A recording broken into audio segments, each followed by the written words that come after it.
الرحيم يا أيها الذين آمنوا ادخلوا في السلم كافة ولا تتبعوا خطوات الشيطان إنه لكم عدو مبين صدق الله العلي العظيم رب اشرح لي صدري ويسر لي أمري واحلل عقدة من لساني يفقهوا قولي آمين یا رب العالمین.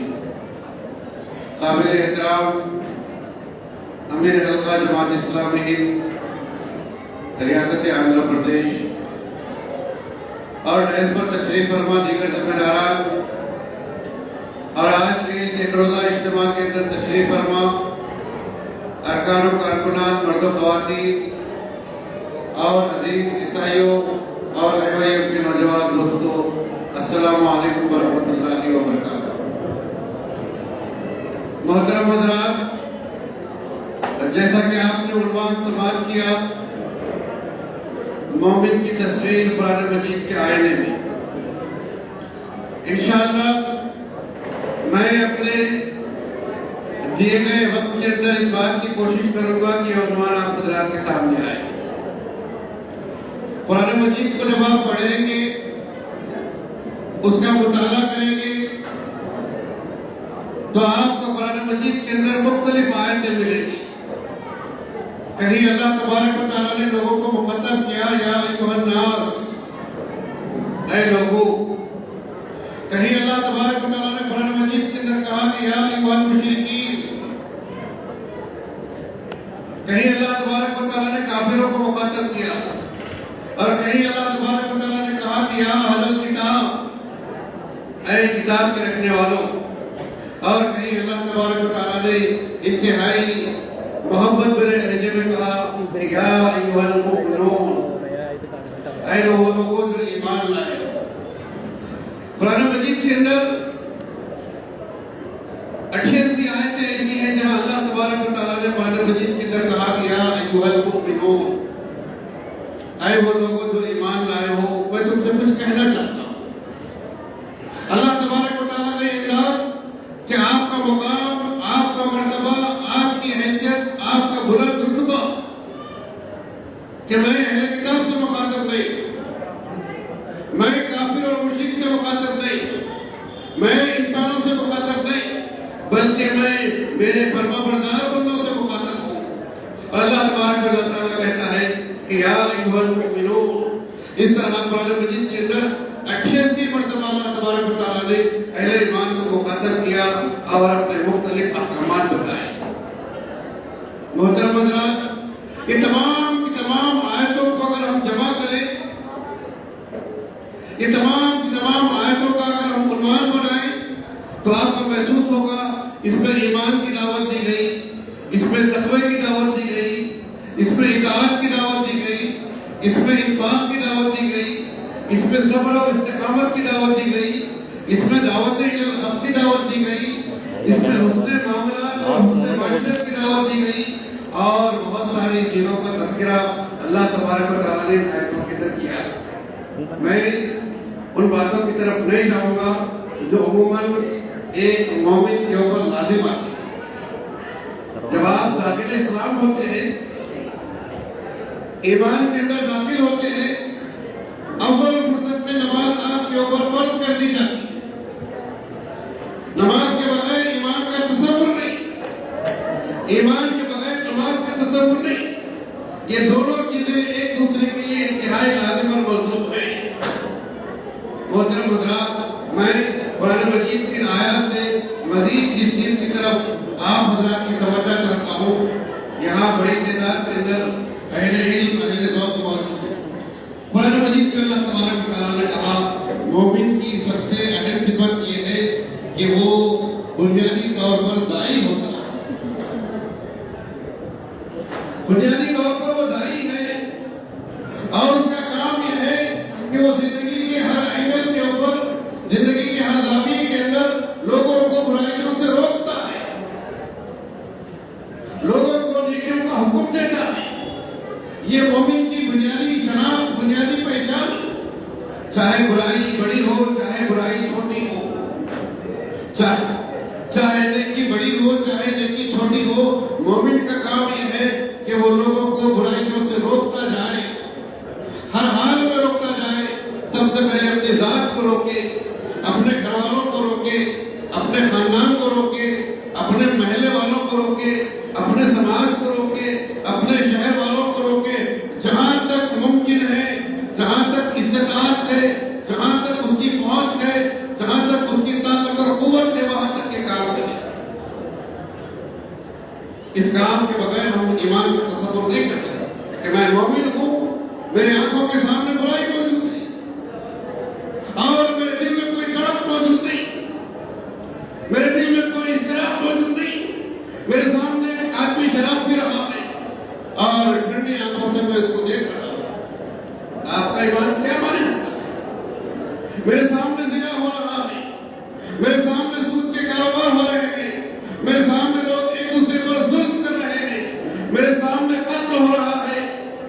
میں مومن ہوں، میرے ایمان میں کوئی فرق نہیں پڑتا.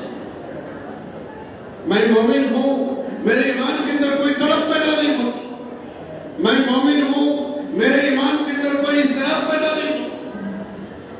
محترم حضرات، یہ لازم ہے مومن کے لیے کہ وہ نیکی کا حکم دے اور برائی سے روکے. اور صرف ایک مرتبہ دو مرتبہ نہیں، رسماً نہیں. جیسا کہ خطیب مسجد کے ممبر پر چڑھ کر جمعہ کے لیے جمعہ کی نماز سے پہلے خطبہ دیتا ہے اور پھر ایک ہفتے کا انتظار کرتا ہے کہ جمعہ آئے پھر خطبہ دیا جائے، اور پھر ایک ہفتے کا انتظار کرتا ہے کہ جمعہ آئے اور پھر خطبہ دیا جائے. نہیں، جہاں کہیں جب کبھی آپ محسوس کرتے ہیں کہ یہ برائی ہے تو آپ کا ایمان آپ کو اس بات پر آمادہ کرے کہ اس کا مقابلہ کیا جائے. اور جب کبھی نیکی آپ کو محسوس ہو تو اس کو آپ نیکی کا حکم دینا یہ آپ کے لیے ضروری ہے. یہ قرآن مجید کے اندر بتائی گئی مومن کی تصویر ہے جس پر اللہ تبارک و تعالیٰ نے کہا اسی حیثیت سے آپ اللہ کے دین کی مدد کر سکتے ہیں. ان تنصروا اللہ ینصرکم ویثبت اقدامکم. اگر آپ اللہ کے دین کی مدد کریں گے بدلے میں اللہ تبارک و تعالیٰ آپ کی مدد کرے گا اور آپ کے قدموں کو زمین کے اوپر جمائے گا. آپ برائی کا مقابلہ کرنے کی پوزیشن میں آئے گے. اگر ہم یہ کام نہیں کریں محترم حضرات تو بظاہر ہم لوگوں کی نظروں میں مومن کی حیثیت سے رہیں گے لیکن ہمارا ایمان انتہائی کمزور ترین ہوگا. پھر دوسری چیز جس کا تذکرہ میں اس موقع پر آپ حضرات کے سامنے قرآن مجید کے اندر اللہ تبارک و تعالیٰ نے اس بات کی بتا کہ مومن جو اللہ تبارک و تعالیٰ پر ایمان رکھتا ہے، جو اللہ تبارک و تعالیٰ کی سے محبت کرتا ہے، جو اللہ تبارک و تعالیٰ کی اطاعت اور اتباع کرتا ہے اور اس کے ہر حکم کی تعمیل، اس کے ہر حکم کی تکمیل کرنے کی خواہش رکھتا ہے. یہ کیسے ممکن ہے کہ جس زمین پر مومن ہے اس زمین پر کسی اور کا نظام جاری اور ساری، کسی اور کا نظام زمین کے اوپر دندناتے ہوئے ہے، اس کے زیر سایہ ہم اللہ کی تکبیر بلند کر رہے ہیں.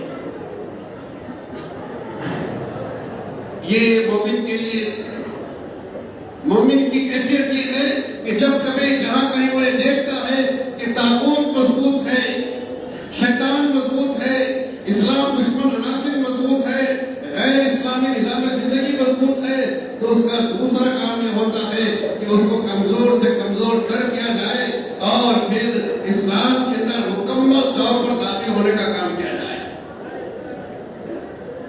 یہ انتہائی ناقص ایمان کی علامت ہے کہ ہم مسجد کے اندر اللہ کے سامنے سجدہ ریز ہو جائیں، مسجد کے اندر اللہ کی کبریائی بیان کریں، مسجد کے اندر اللہ کی تسبیح بیان کریں، اور جیسے ہی ہم مسجد سے باہر نکلے کسی دوسرے نظام کے زیر سایہ زندگی گزارنے کے لیے اپنے آپ کو آمادہ کریں. ہم سیاست میں جائیں تو کسی اور کو سجدہ کریں، تجارت میں جائیں تو کسی اور کو سجدہ کریں، معاملات میں جائیں تو کسی اور کو سجدہ کریں، مسجد میں آئے تو اللہ کو سجدہ کریں. آپ کہاں سجدہ کریں؟ سجدہ تو صرف ایک ہے اور وہ ہمیشہ صرف ایک ذات کے لیے ہے اور وہ ہر حال میں ایک کے لیے ہے اور وہ ہر مقام پہ ایک کے لیے.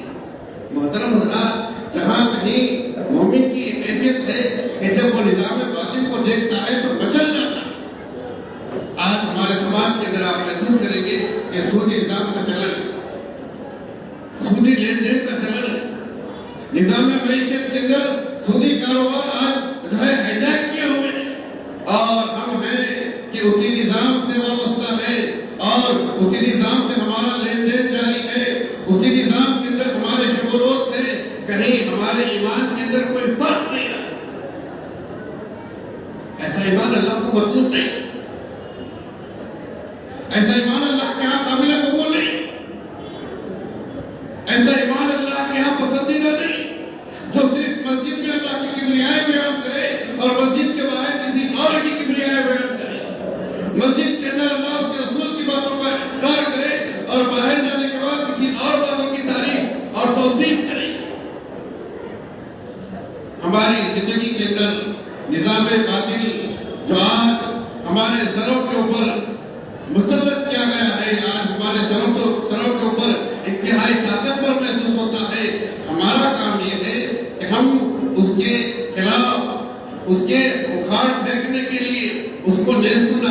کرنے کے لیے انتہائی آخری سانسوں تک جدوجہد ہمارے اوپر لازمی ہے، ہمارے اوپر لازمی ہے۔ اور یہ کہاں تک نتیجہ نکلتا ہے یہ اس کے ہم مکلف نہیں، ہمارا کام صرف یہ ہے کہ جدوجہد ہمارے لیے لازمی ہے، اور یہ جدوجہد ہماری زندگی کی آخری سانسوں تک انتہائی آخری کوششوں کے ساتھ۔ محترم حضرات، پھر میں تیسری چیز کی طرف آپ حضرات کے سامنے اپنی گفتگو کو آگے بڑھاتے ہوئے اس بات کا تذکرہ کروں۔ قرآن مجید کے اندر اللہ تبارک و تعالیٰ نے اس بات کا تذکرہ کیا کہ مومن ہمیشہ خود احتساب ہوتا ہے، خود محتسب ہوتا ہے۔ آج جس سماج میں میں اور آپ زندگی گزارتے تھے، یہاں خود احتسابی نہ ہونے کی وجہ سے سماج کی صورتحال جو رونما ہوئی ہے، اس کا ذمہ دار کوئی اور نہیں، اس کے ذمہ دار ہم خود ہیں کہ ہم اپنا احتساب نہیں کرتے، ہم اپنا جائزہ نہیں لیتے، فرد اپنا جائزہ نہیں لیتا، گھر اپنا جائزہ نہیں لیتا، خاندان اپنا احتساب نہیں کرتا، سماج اپنا احتساب نہیں کرتا۔ میں صرف ایک مثال آپ حضرات کے سامنے رکھوں۔ جس وقت اللہ کے رسول صلی اللہ علیہ وسلم مکہ سے ہجرت کر کے مدینہ گئے، آپ میں سے بیشتر لوگ اس پورے ہجرت کے واقعے سے واقف ہیں کہ اللہ کے رسول صلی اللہ علیہ وسلم کس بے سر و سامانی کی کیفیت میں مکہ چھوڑ کر مدینہ ہجرت کرتے ہیں۔ محترم حضرات، آپ تصور نہیں کر سکتے اللہ کے رسول صلی اللہ علیہ وسلم نے دن کے بجائے رات کا انتخاب کیا، ایک گروپ کی شکل میں جانے کے بجائے صرف ایک فرد ایک ساتھی کے ساتھ مکہ سے مدینہ منتقل ہونے کا فیصلہ کیا، اور جو راستہ مدینے کو جاتا ہے اس راستے کو چھوڑ کر دوسرے راستے کا انتخاب کیا۔ کہیں دشمن ہم کو پکڑ نہ لے، کہیں دشمن ہم کو ہلاک نہ کر دے، کہیں ہماری جانیں ضائع نہ ہو جائے، اتنی احتیاط کے ساتھ اتنی محتاط زندگی آپ نے مکہ سے مدینے کا کیا۔ کس مکہ سے؟ جس مکہ سے آپ کو نکالا گیا۔ محترم حضرات، پھر اس واقعے کو بھی آپ یاد کیجئے کہ پلٹ کر کتنے دن کے اندر آپ نے مکہ کو فتح کیا، کوئی بتا سکتے؟ فتح مکہ کتنے سال کے اندر واقع ہوا؟ صرف 8 سال۔ اللہ کے رسول صلی اللہ علیہ وسلم جس شہر سے نکالے گئے، ایک مختصر سی مدت کے اندر اسی شہر کو آپ نے فتح کیا، اور مکہ کے لوگ دنگ رہ گئے، دیکھتے رہ گئے کہ اس جو ہے لشکر جرار کا مقابلہ کرنے کی طاقت ہمیں موجود نہیں۔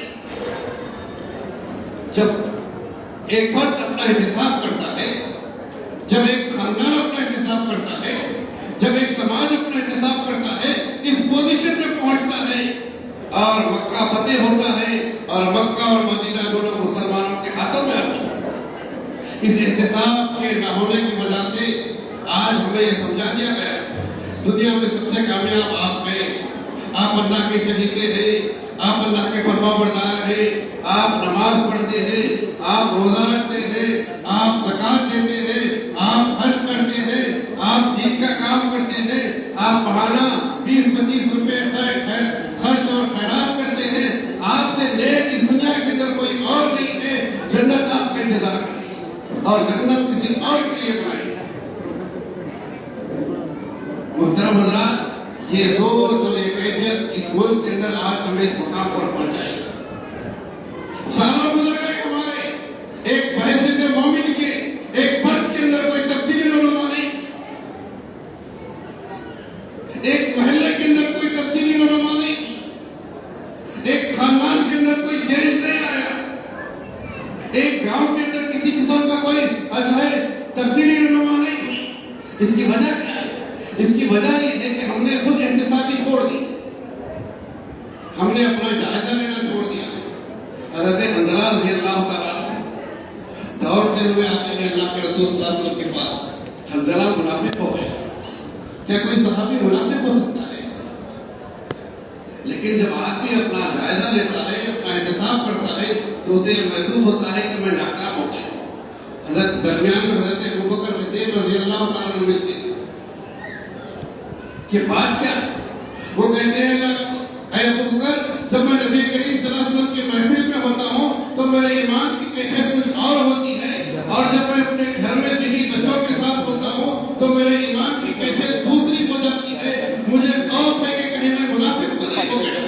حضرت ابو بکر صدیق رضی اللہ عنہ کہتے ہیں بندہ میری بھی ایک کیفیت ہے چلیے اللہ کے رسول سے پوچھ لیں.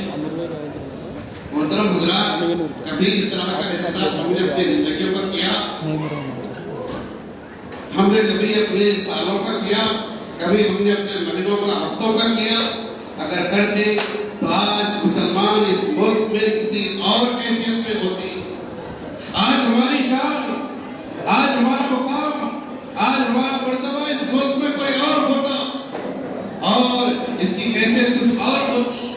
حضرت عمر فاروق رضی اللہ تعالیٰ کا تذکرہ میں آپ اللہ کے سامنے رکھوں کہ رات کی تاریکی میں حضرت عمر فاروق رضی اللہ تعالیٰ حذیفہ بن الیمان رضی اللہ تعالیٰ کے گھر پہنچتے ہیں اور دروازہ کھٹکھٹاتے ہیں رات کی تاریکی.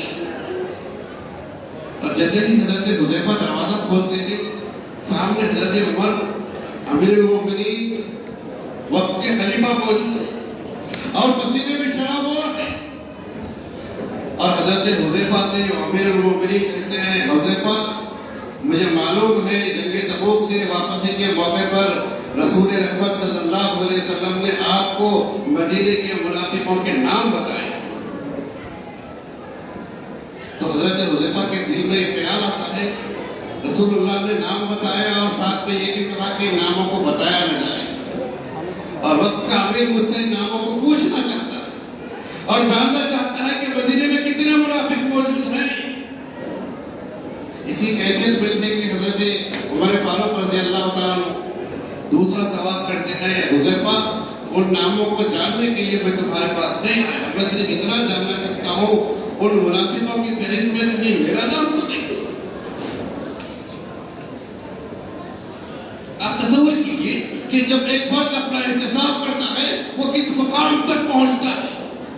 وقت کا خلیفہ مختلف کمزوریوں کی وجہ سے اپنے آپ کو منافقوں میں شامل کرتا ہے اور ہماری ساری زندگی گزر گئی اور مومن کی فہرست سے باہر نہیں نکل سکتے.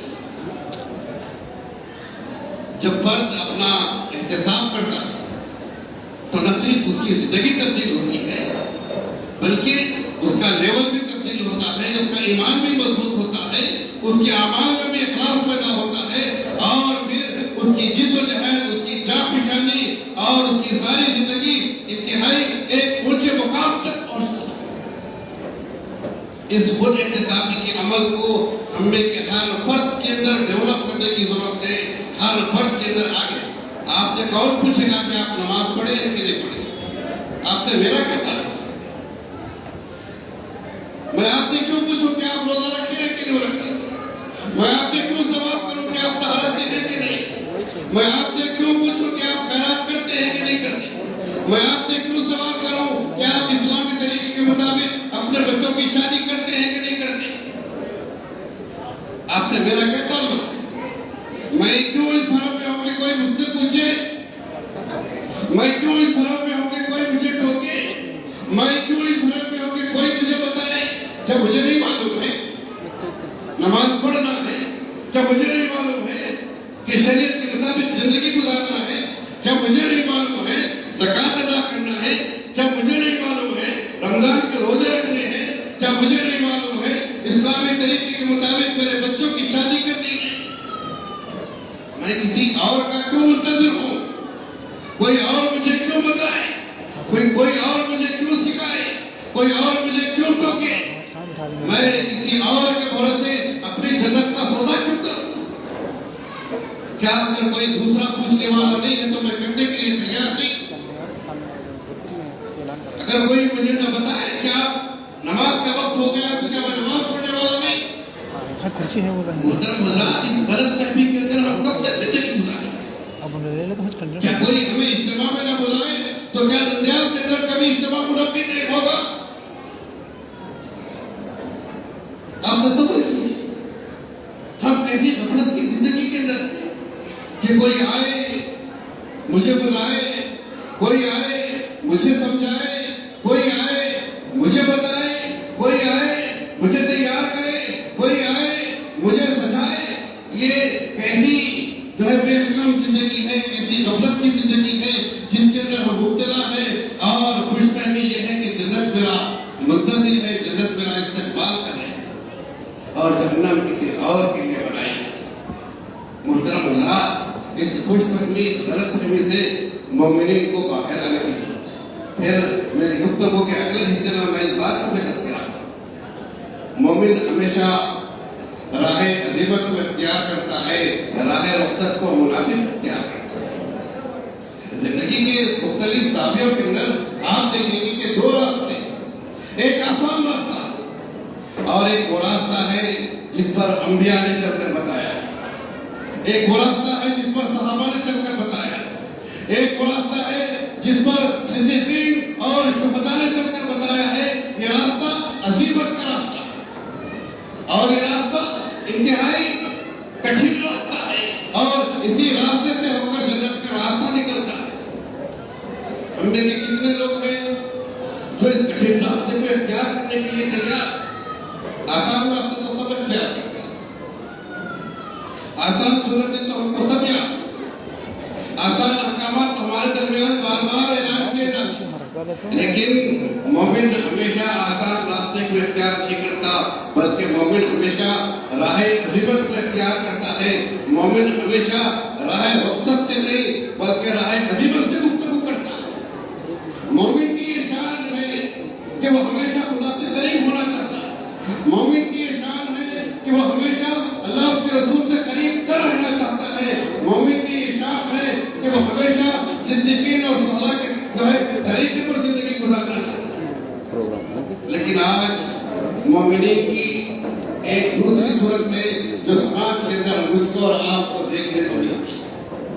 محترم حضرات، وہ صورتحال یہ ہے کہ ہم آسان پسند ہو گئے، ہمارا جسم آسانیوں کا عادی ہو گیا، ہمارے خیالات آسانیوں کے عادی ہو گئے۔ ابھی آپ دیکھ کر مجھے تھوڑی دیر میں کہ ناشتہ ہمارے پاس آیا اور وہ اتنے لوگوں کے لیے کافی نہیں تھا جتنے یہاں لوگ ناشتے کے منتظر تھے۔ 11:40 ایک افراد اور تفریح کی کیفیت مجمع کے اندر میں نے ناشتہ نہیں کیا، ہائے کیا ہوگا، میرا دن کیسے گزرے گا، میری طاقت اور قوت کا کیا ہوگا، میرے ایمان کا کیا ہوگا، میرے اسلام کا کیا ہوگا۔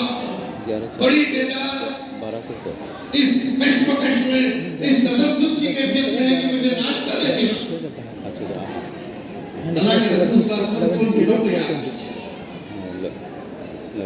جب آپ نے ابو طالب کی کھاٹی کے اندر زندگی گزاری، کھانے کے لیے کھانا موجود نہیں تھا، یہاں تک کہ درخت کے پتے ختم ہو گئے، جانوروں کی سوکھی کال جس کو پانی میں بھگویا گیا، آگ پر سینکا گیا اور صحابہ کے درمیان تقسیم کر دیا۔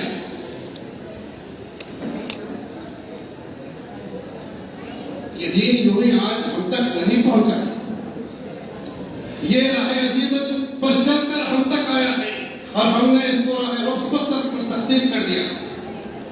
تو ہم اپنی زندگی کو طاقتور بنائیں، مضبوط بنائیں، ہمارے ایمان کو اس قدر مضبوط بنائیں کہ ابھی ہمارے رفقا نے اس بات کا تذکرہ کیا کہ اس پینڈیمک دور کے اندر کئی لوگوں نے خودکشیاں کی، کسی کی خودکشی کی وجہ امامت تھی، کسی کی خودکشی کی وجہ موزنی تھی، کسی کی خودکشی کی وجہ تجارت تھی اور کسی کی خودکشی کی وجہ غیر ملازمت تھی۔ وہ چلی گئی اور اس نے خودکشی کر لی۔ کتنا کمزور ہو گیا ہمارا ایمان، چند دن کا کھانا ہم سے کیا چھن گیا، ہم نے اپنے زندگی کو کا فیصلہ کر لیا۔ محترم حضرات، اتنے کمزور، اتنے بودا، اتنے نازک اور اتنے بے بھروسہ ایمان کے ساتھ ہم جنت میں جا نہیں سکتے۔ ضرور ہم راشن کارڈ بنا سکتے ہیں، آدھار کارڈ بنا سکتے ہیں، پاسپورٹ بنا سکتے ہیں، کوئی اور سرٹیفکیٹ بنا سکتے ہیں، لیکن خدا کی فہرست میں بحیثیت مومن ہم شامل نہیں ہو سکتے، نہیں ہو سکتے اور نہیں ہو سکتے۔ اس کے لیے ایک مضبوط ایمان کی ضرورت، اور وہ مضبوط ایمان تو اس دنیا میں بھی ہمیں مومن بنائے رکھے اور پھر آخرت میں بھی ہمیں